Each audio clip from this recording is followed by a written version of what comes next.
Bonjour à tous les amis, c'est Darkem95. On se retrouve pour une nouvelle vidéo consacrée à Venom. Comme la sortie de King of Blake c'est sorti pour c'est prévu pour ce mois-ci, donc pour l'occasion j'avais prévu de parler de Venom, de ce que je pense du personnage et j'aime beaucoup ce personnage. Je vais parler d'Eddie Brock, hein, pas des autres symbiotes parce que ça serait une vidéo trop longue, mais je pourrais peut-être parler des autres symbiotes, ça pourrait être sympa. Et après, voilà. Pour l'instant, je n'ai pas lu l'event de King of Black, hein. Pour l'instant, je rattrape mes retards pour les continuités chez Marvel, mais j'ai vraiment du mal ces derniers temps parce que je lis de l'indé, je lis, je lis de l'indé à côté, tout ça. Enfin, voilà quoi. Et c'est le début des vacances pour moi, donc voilà. Je vais faire cette vidéo et j'en ferai d'autres, ça va arriver, mais il y a aussi la fatigue, il faut que j'ai besoin de me reposer. J'ai vraiment besoin de... J'ai écrit mes histoires entre-temps et je suis occupé souvent à ça, c'est pour ça que parfois il n'y a pas de vidéo et tout ça. Mais voilà quoi. Maintenant on va parler de d'Eddie Brock, le personnage de Venom, que je trouve vraiment... C'est un personnage que je préfère maintenant à Spider-Man, parce que Spider-Man, maintenant, c'est plus trop mon personnage préféré, à part que j'aime bien quand c'est d'autres Spider-Man, comme le Spider-Man noir, le Spider-Man de 1999, plein d'autres versions plus matures de Spider-Man, je trouve.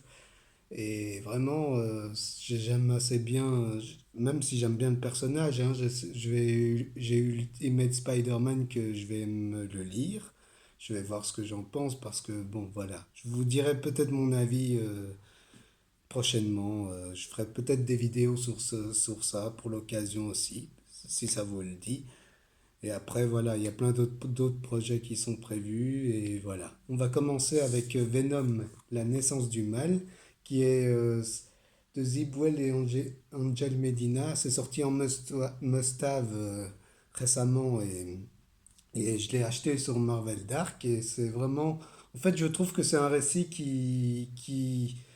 qui approfondit plus le personnage d'Eddie Brock parce qu'Eddie Brock, on le voit dans le Spider-Man de Todd McFarlane que je vais vous montrer après.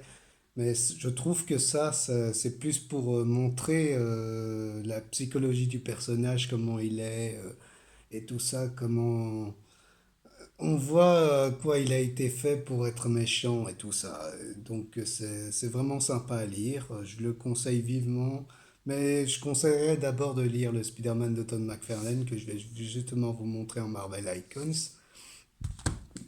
qui est, euh, qui est la première apparition de Venom.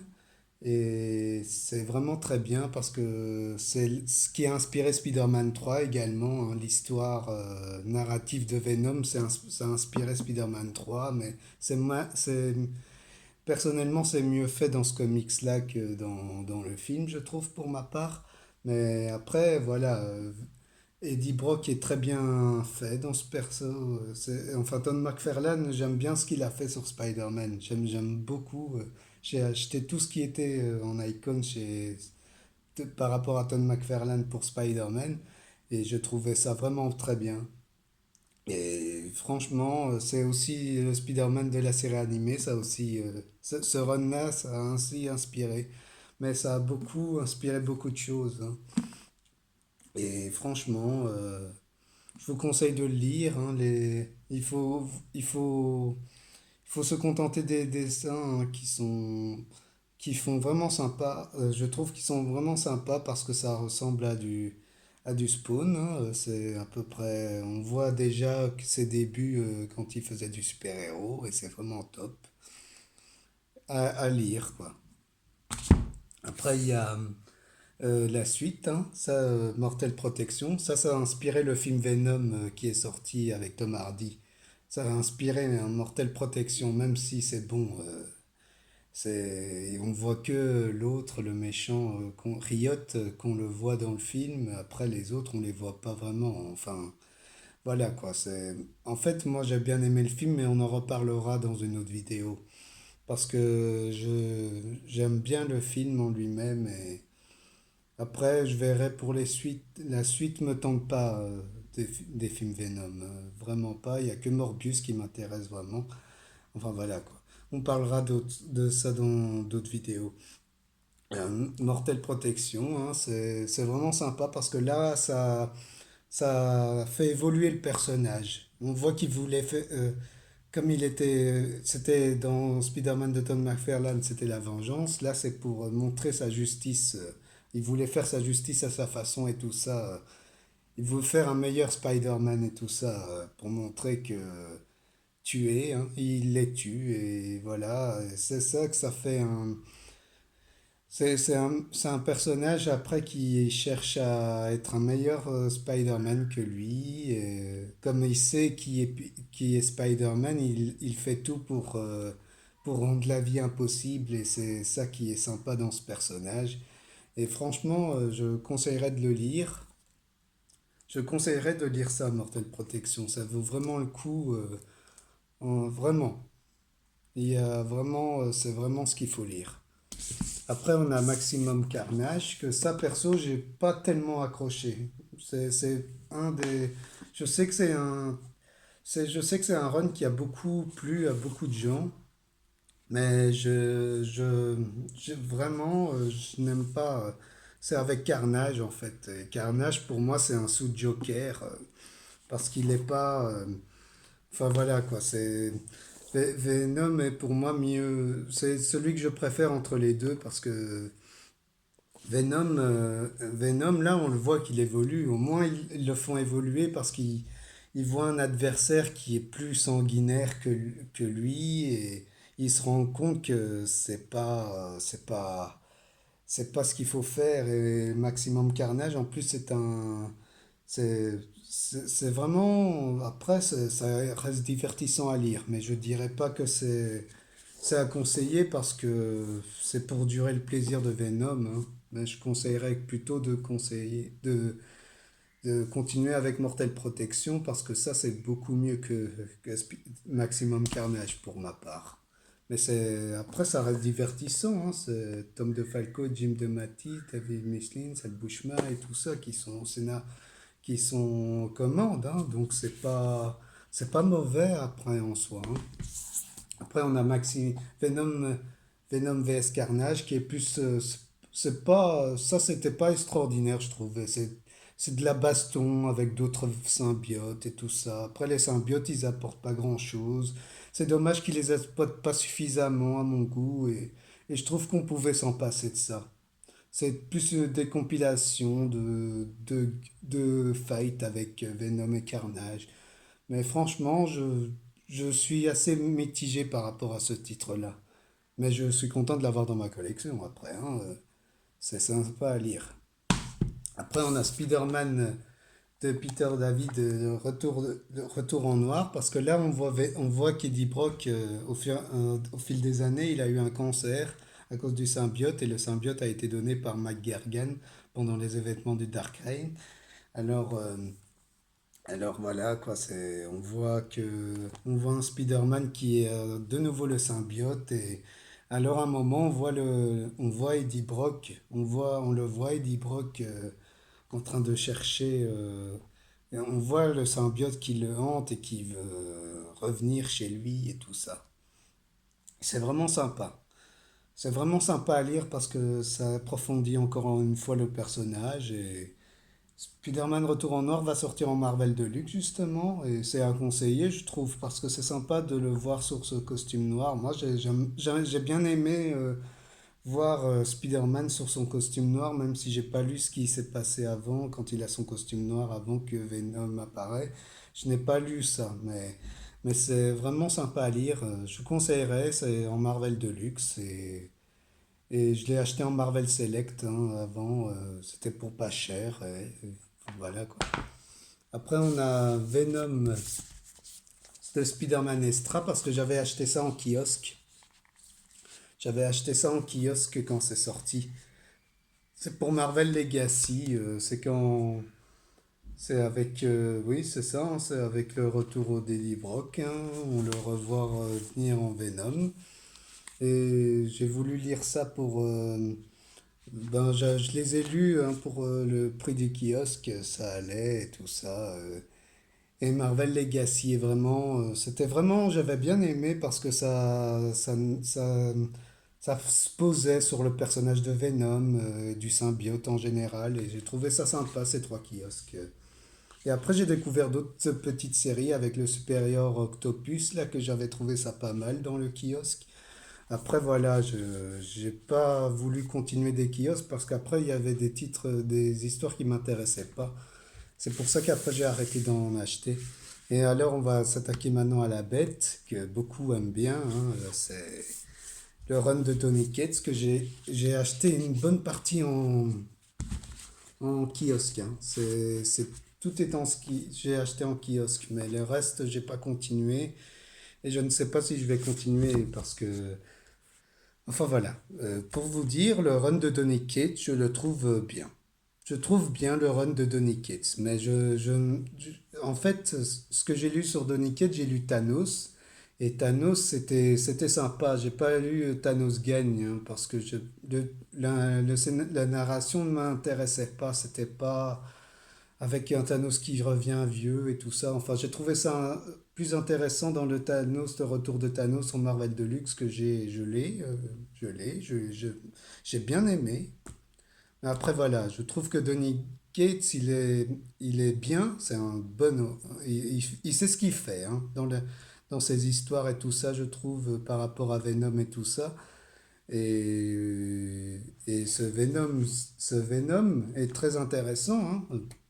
Je dis pas le contraire, on voit la mythologie du symbiote avec Newell qui est sympa, mais le problème c'est que quand j'ai lu les titres, je trouvais que on n'en voyait pas assez de Knull. On le voyait pas suffisamment en action. Et oui, on voit sa puissance et tout ça. On voit que les symbiotes étaient là déjà sur Terre et que il y a, enfin, les personnages sont très bien utilisés. C'est pas le problème. La mythologie de Venom est très bien utilisée. C'est vraiment top de voir que Venom a une mythologie à lui. C'est vraiment top du top. Et Donny Cates sait comment bien maîtriser ce personnage. Après, voilà. Après, il y a eu les événements de War of the Realms qui est entre ces événements, mais je n'ai pas encore lu, mais je le lirai avec curiosité. Enfin voilà quoi. Après, je trouve que franchement, je trouve que c'était un run très bien parti. Après, je sais pas si ça, en s'étendant, ça va devenir un peu dur à lire. Je suis assez sceptique envers ce titre parce que je trouvais je suis sceptique par rapport à l'auteur parce que je trouve que Donny Cates et il est un chouette auteur, il fait bien, il sait ce qu'il fait, hein, c'est pas ça, il fait ce qu'il faut pour rendre les personnages intéressants. Et avec Thanos, j'avoue, j'avais bien aimé le Deluxe, mais après, j'ai pas lu grand-chose après, les Gardiens de la Galaxie me bottent pas trop, et après, j'aimerais continuer Venom, mais le problème, c'est que j'ai fini par trouver d'autres. Il y a les Conan que j'ai trouvé. Entre-temps, maintenant, je sais, je vais me rattraper sur les Conan, et les Conan m'intéressaient plus. Et après, il y a la 1D à côté qui m'intéresse plus, hein, parce que je suis plus sur de la 1D que de Big Two. C'est plus maintenant comme ça que je fonctionne. J'ai eu mon année Marvel, hein, comme vous pouvez voir, hein. Ma collection Marvel, c'est mes années quand j'ai commencé les comics. J'avais commencé avec du Marvel et du DC et après du Star Wars aussi, parce que ça, les Star Wars, c'est aussi que j'ai commencé avec ça. Et après, voilà, c'est fou. Et après, voilà, je peux conseiller ce run quand même malgré tout. Je trouve juste que on trouve ça génial, je trouve, le run de Tony Cates. Et c'est pas, à mon point de vue, ce n'est pas aussi génial que ça, parce il a des défauts. Il y a le fils de Venom qui est révélé plus tard, après c'est un truc classique. On sait qu'après, on va voir que son fils va avoir de l'importance et ça va essayer d'appuyer sur un truc genre élu et tout ça, qu'il a des pouvoirs farfelus. Ouh! Enfin, c'est ça, je trouvais. Même si c'est sympa de le voir en père, c'est sympa de voir Venom avoir un fils et d'avoir les responsabilités sur ça. Et après, je reste satisfait de ce qu'a fait Donny Cates, hein. Je dis pas que c'est un mauvais auteur, je ne dis pas ça, hein. Le personnage de Venom a été tellement bien travaillé, hein, et c'est un personnage intéressant, que ce soit sa psychologie ou son physique, c'est un personnage intéressant parce que c'était d'abord un super vilain, puis il est devenu gentil, hein, il cherche sa rédemption et Spider-Man après il s'est lassé de Peter parce qu'il a compris que la vengeance ne servait à rien. Il a évolué naturellement comme beaucoup. On pense beaucoup que voilà quoi, il y a beaucoup de gens, on a de la haine envers la personne et après qu'on oublie, on a envie de se venger et après c'est ça quoi, il fonctionne naturellement et c'est ça que j'aime bien dans ce personnage de Venom.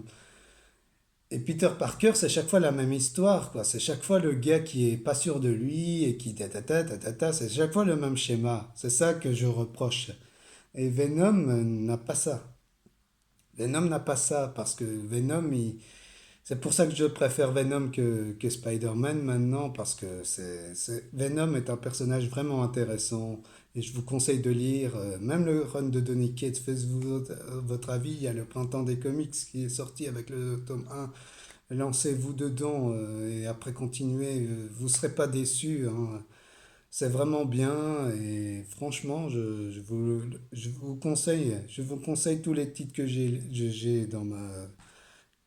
ce que je vous ai présenté. C'est en fonction de vos choix.